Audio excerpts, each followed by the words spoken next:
नमस्कार, देशनातीमध्ये मी ऐश्वर्या शिंदे आपलं स्वागत करते। बघूया प्रदेशच्या आजच्या टॉप 10 बातम्या।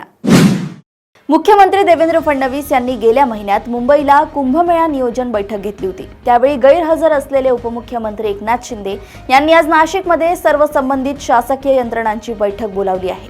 विशेष म्हणजे या बैठकीला कुंभमेळा मंत्री गिरीश महाजन हेच उपस्थित नसल्याने तो चर्चेचा विषय ठरलाय।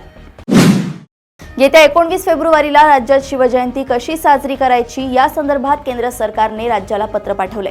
यात शिवजयंती निमित्त प्रत्येक जिल्ह्यामध्ये जय शिवाजी जय भारत पदयात्रा काढण्याचे आदेश केंद्र सरकारने राज्य सरकारला दिले आहेत। याबाबत स्वतः पंतप्रधान नरेंद्र मोदी 19 फेब्रुवारीला सकाळी 7:30 वाजता व्हर्च्युअल या पदयात्रेचं उद्घाटन करतील। पंतप्रधानांच्या हस्ते उद्घाटन आणि मार्गदर्शन झाल्यानंतर प्रत्येक जिल्ह्यामध्ये 8:30 वाजता पदयात्रेला सुरुवात होणार असल्याची माहिती पुढे आली आहे। राज्याचे मुख्यमंत्री देवेंद्र फडणवीस हे दिल्ली दौऱ्यावर गेले आहेत। कालपासून ते राजधानीत होते। गृह विभागाच्या बैठकीस ते उपस्थित होते। त्यांनी केंद्रीय गृहमंत्री अमित शहा यांचीही भेट घेतली। त्यांच्या भेटीत नेमकी काय चर्चा झाली, कसली खलबत झाली असे प्रश्न राजकीय वर्तुळातील अनेक नेत्यांच्या मनात फिरतायत। मात्र या सर्वांवर खुद्द फडणवीसांनीच उत्तर दिले। काँग्रेसच्या नवीन प्रदेशाध्यक्षांचे नाव जाहीर होताच दुसरीकडे राज्यात बड्या हालचाली सुरू झाल्या आहेत। बंटीदादा सपकाळ यांना राष्ट्रवादीने मराठवाड्यात हवाडा दिलाय। हर्षवर्धन सपकाळ यांच्या पक्षाच्या माजी आमदारांना राष्ट्रवादी काँग्रेस पक्षाकडून गळ घालण्यास सुरुवात करण्यात आली आहे। काँग्रेस पक्ष पोखरायला राष्ट्रवादी काँग्रेसकडून सुरुवात झाली आहे। काँग्रेस पक्षातील विधानसभेतील पराभूत माजी आमदारांना राष्ट्रवादी काँग्रेस पक्षाने गळ घातलेला आहे।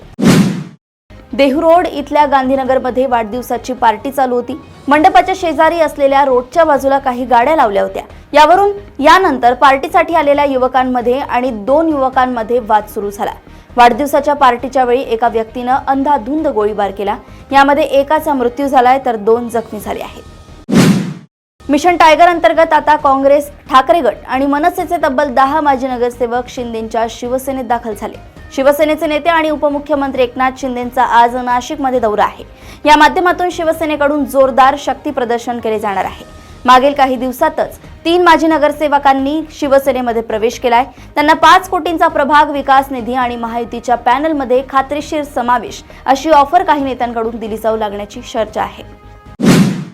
जामनेर तालुक्यात 16 फेब्रुवारीला आंतरराष्ट्रीय कुस्ती स्पर्धा रंगणार आहे। 16 फेब्रुवारीला नमो कुस्ती महाकुंभासोबत देवाभाऊ केसरी ऐतिहासिक आंतरराष्ट्रीय कुस्ती स्पर्धेच्या निमित्तानं महाराष्ट्र केसरी पृथ्वीराज मोहोळ, उपमहाराष्ट्र केसरी महेंद्र गायकवाड, शिवराज राक्षेंसह भारतातील नामवंत पैलवान आंतरराष्ट्रीय पैलवानांशी भिडण्यासाठी सज्ज झाले आहेत।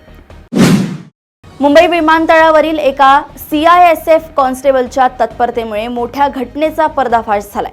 एका यात्रीच्या लॅपटॉपच्या बॅटरी कंपार्टमेंटमधून तब्बल 26 छोटे पारदर्शी पॅकेट्स आढळले। त्या पॅकेट्समध्ये 2147.20 कॅरेटचे सिंथेटिक हिरे आढळले आहेत।